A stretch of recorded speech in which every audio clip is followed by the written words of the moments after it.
ታዲያ ከነዛ ፈተናቸው ውስጥ አንዱ ምን ይመስላችኋል?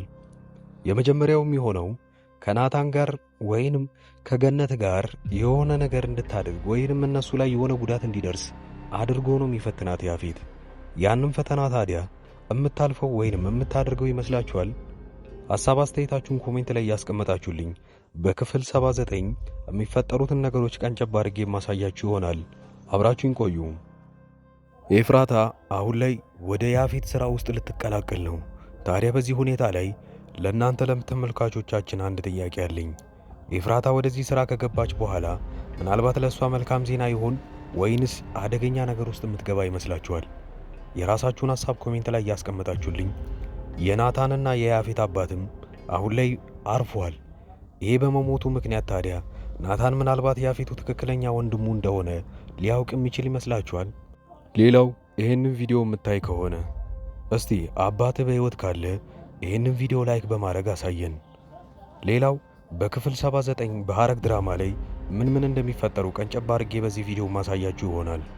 ዳግም ትልቅ ችግር ውስጥ እንደገባ አይተናል። በያፌት ዘመድ እያስፈራራው ጽዮንን ዛሬ ካላየዋት አንተ ላይ ትልቅ አደጋ ነው የሚደርሰው እያለ ሲያስፈራራው ነበረ። ዳግም እንደ ሁኔታው የልጁን ባህሪ ስላልወደደው ለራሱ ዘመድ እንኳን ያልተመለሰ ያለማንገራገር ያፌትን በጩቤ የወጋ ሰው እኔን ምንም ማድረግ ይችላል፣ በዛ ላይ እንደዛ የማያቀኝ ሰው ይሄኔ ታዲያ እሱ ያለውን ማድረግ አለብኝ ብሎ ነው የሚያስበው። ዳግም በባሌም በቦሌም ብሎ እንደምንም ብሎ ጽዮንን አሳምኖ ከቤት አስወጥቷት ከሱ ጋር ማገናኘት ይፈልጋል።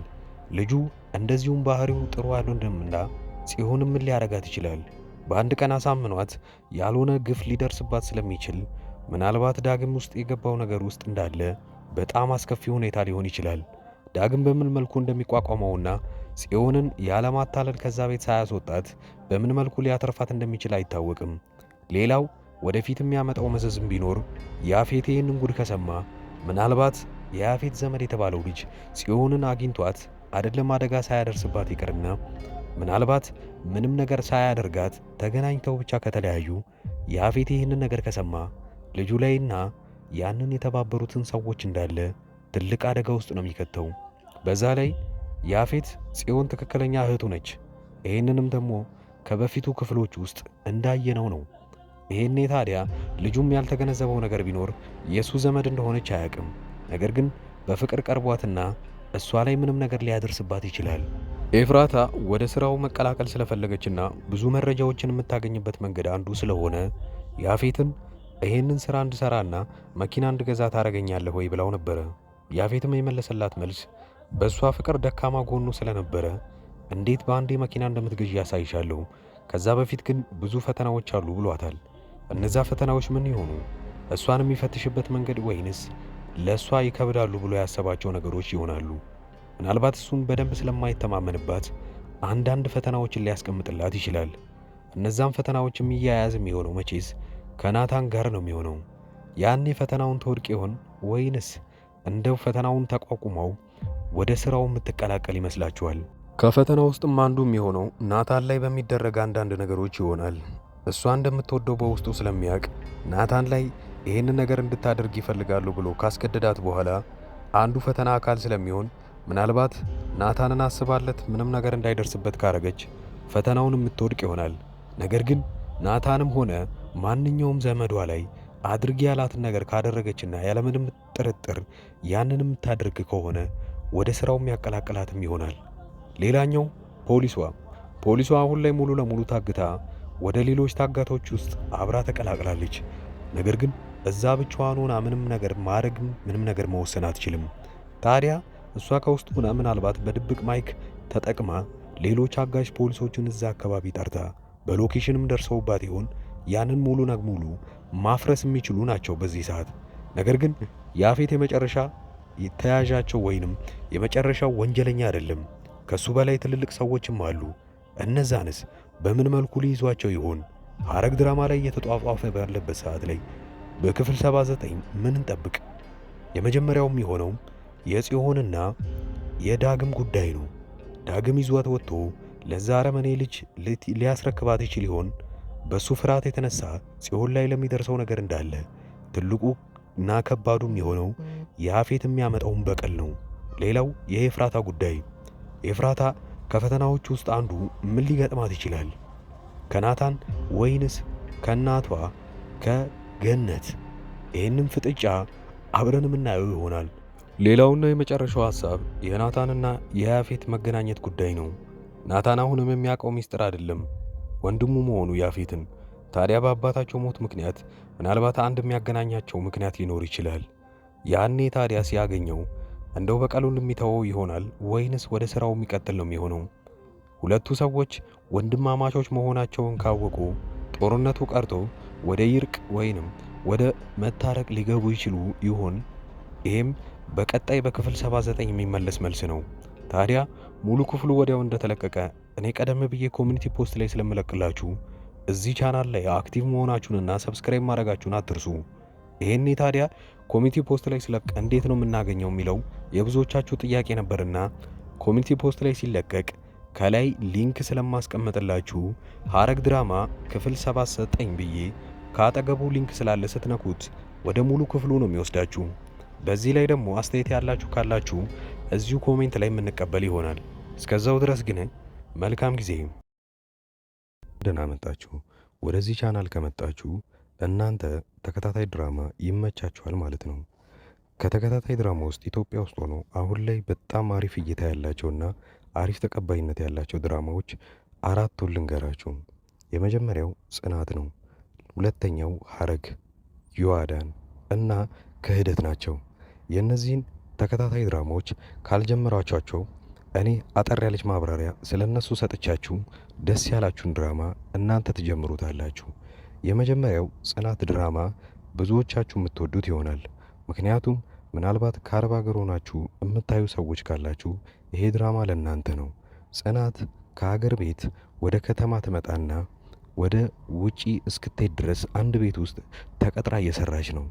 ታዲያ የቀጠሮ ቀኗን ወይንም የበረራ ቀኗን እየጠበቀችና ብዙ ክፍያ ካደረገች በኋላ ያንን ስትጠባበቅ እዛ ሰራተኝነት የተቀጠረችበት ቤት ውስጥ እየሰራች እያለ አንድ ትልቅ ነገር ይፈጠራል። ከአሰሪው ልጅ ጋር ግንኙነት ትጀምርና ብዙም ሳይቆይ ነገሮቹ ይበላሻሉ። በዚሁ ላይ የሚያጠነጥን ፊልም ነው። ሁለተኛው ሐረግ ድራማ ላይ ሁለት በትንንሽነታቸው የሚታወቁ በአባት አንድ የሆኑ ወንድማማቾች ነገር ግን ካደጉ በኋላ በጣም ትልቅ ጠላት ሆነው እዛ ላይ የምናየውን ነገር አብረን እናያለን። ፍቅረኛ ይነጣጠቃሉ፣ ንብረት ይነጣጠቃሉ፣ ነገር ግን ወንድማማቾች እንደሆኑ አያውቁም። ሐረግ ድራማ እዚህ ነገር ላይ ነው የሚያጠነጥነው። ዮአዳን አንዲት ምስኪን ሴት በባህል ሀብቶችና በትልልቅ ሰዎች የእሷ የሆነን ነገር ለመንጠቅ ሲሞክሩና እሷ ግን ብልጠትነቷን ከነሱ በላይ የምታሳየቸው ፊልምና ብዙ ታሪኮች ያሉበት አሪፍ ድራማ ነው። ሌላኛው ክህደት ነው። ክህደት የሚለው ፊልም አሁን ላይ በጣም አሪፍ እየታየ ያለ ነው። ክህደት አንድ ጓደኛውን በጣም የሚወዱት ሁለት ጓደኞች አሏቸው። ታዲያ በዚህ ጊዜ ጓደኛው የልቤ ጓደኛ ናቸው ብሎ ለእነሱም ማያረገው ነገር የለም። ብዙ ነገር አድርጎላቸዋል። ነገር ግን ትንሽ እንደቆየ ይታመምና በጣም እርዳታ ሲፈልግ ከጓደኞቹ የሚጠብቀውን እርዳታ ሳያገኝ ይቀርና ይልቁኑ በዛኑ ልክ ይጠቀሙበታል። ይሄኔ ታዲያ እሱ ካወቀ በኋላ ምንን ማድረግ እንዳለበትና እንዴት ከነዚህ ጓደኞች ሊበቀል እንደሚችል የሚያሳይ አሪፍ ፊልም ነው። አሪፍ ጥራትና አሪፍ ኳሊቲ ተደርጎበት ካራክተሮችም በጣም አሪፍ የሆኑና የሚያጓጓ ፊልም ሐረግና ክህደት ናቸው። ሁለቱ ፊልሞች ምንም አይነት ንዝናዜ ምናምን ሳይበዛባቸው ወሬም ሳይኖራቸው ቀጥታ ምንም አይናችሁን ሳትነቅሉ የምታዩት ፊልም ነው። ሌላኛው ጽናት የሚለው ፊልም ታሪኩ አሪፍ ሆኖ ነገር ግን ብዙ ወሬዎች ስለሚበዙበት ምናልባት ፊልሙ ሊሰለቻችሁ ይችላል። ነገር ግን ፊልሙ እንደዛ የሚሰለቻችሁ ከሆነ እኔ በየጊዜው የእያንዳንዱን ክፍሎች እንደዚሁ አይነት በትረካ መልክና እናንተን ለጥያቄ ያተሳተፈ ለመልስም አስተያየት እንደሰጡበት አድርጌ አንዳንድ ቪዲዮ ለእያንዳንዱ ክፍል እሰራለሁ። ዮአዳን ድራማ ብዙ ሰዎቹ ስትጀምሩት በጣም አሪፍ ድራማ ነበረ። እስከ ክፍል 40 እና እስከ ክፍል 45 ያለውን ድረስ ብዙዎቻችሁ በጣም አሪፍ አድርጋችሁ ስታዩት ነበረ። ከክፍል 45 በኋላ የዳይሬክተሩ አቅጣጫ ፊልሙን ስለቀየረው ብዙዎቻችሁ ጠልታችሁትና የጥንቆላ ስነ ስርዓትን እያስገባችሁበት እኛ ከዚህ ምን መማር አለብን የሚለውን ካያችሁ በኋላ ለተከታታይ 2 ሳምንታት ፊልሙ ሳይለቀቅ ስለቆየ ረስተውት በዛው ትታችሁት ነበረ። ነገር ግን አሁን ተመልሳችሁ እንድታዩበት እምመክራችሁ አንድ ነገር አለ። ዮአዳን ድራማ ላይ አሁን ዮአዳንና ሳሚ ፍቅረኛሞች ሆነዋል። እዛ ቤት ውስጥ ያለ ወላጅ እየኖሩ ነው ያሉት። ምን ሊያጠፉ ይችላሉ፣ ምን ሊደረግ ይችላል የሚለውን አብረን የምናየው ይሆናል። እዛ ላይ ሂሩት የምትባል አንዲት መጥፎ ሆና የምትተውን ልጅ እዛው አካባቢ ላይ እብደትን ተከናውና ነገር ግን ጤነኛ ሆና እሷ እንዳትታሰር እያየችው ያለውን ስቃይ አሁን ላይ ማየት ይኖርባችኋል ብዬ አስባለሁ። አዳዲስ የጀመሩ ተከታታይ ድራማዎችንና አሪፍ የሚባሉ ፊልሞችን በዚሁ ላይ በአንድ ድምፅ አድርጌ በጥሩ ሁኔታ ተርኬ የማቀርብላችሁ እኔ ዙበይር እባላለሁ። የቻናሌም ስም አዳዲስ ይባላል። እኔን ለማበረታታት ሰብስክራይብ ማድረጋችሁን አትርሱ። በቅርቡ 50 ሺህ ምንገባ ይሆናል። አሁን ላይ 40 ቤት እንዳለን አትርሱ። ስለዚህ እባካችሁ አዳዲሶች ሰብስክራይብ በማድረግ በማበረታታት 50 ሺህና ከዛ በላይ እናርገው።